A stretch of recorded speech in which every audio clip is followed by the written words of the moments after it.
Miss Davis, ever since I've been on this set, I've heard nothing but discussion of Eve. May I have your opinion of her? The golden girl, the cover girl, the girl next... Miss Davis, ever since I've been on this set, I've heard nothing but discussion of Eve. May I have your opinion of her? The golden girl, the cover girl, the girl next door, the girl on the moon. Time's been very good to Eve. Life goes where she goes. She's been profiled, covered, revealed, reported. What she wears and where and when, whom she knows and where she was and when and where she's going. Eve has insatiable ambition and talent. An improbable person with a contempt for humanity, an inability to love or be loved.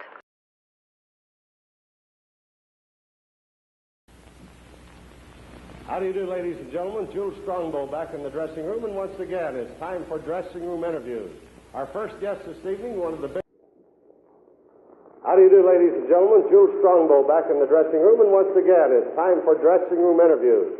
Our first guest this evening, one of the biggest, most powerful, and I might say the outstanding condition athlete of our time. Of course, I'm speaking of Big Mike Sharp. Hello, Jules. Step in, Mike. Mike, listen, I've had a lot of people ask me, they say, gee, this fellow's got the biggest neck I ever saw. He's in the best condition I ever saw for a big man. How about telling us a little about how you do train? Well, it's a long story. It's a hard story, Jules. Well, we can't have all of it if it's real long, but we'd like to give us a few tips. Well, I have my own gymnasium, for one thing, and I train consistently every day for approximately 2 hours.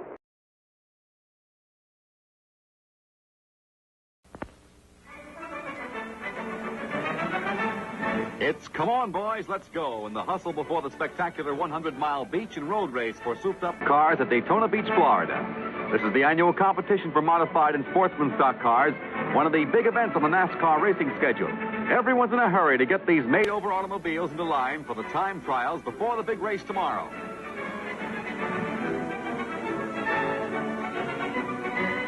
The busiest man on the track is Bill Tuthill, National Secretary of NASCAR, the National Association for Stock Car Auto Racing.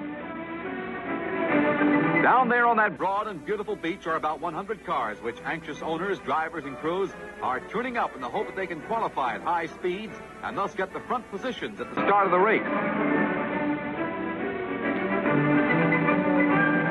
The so-called modified stock cars have the souped-up motors and special equipment. The sportsman's car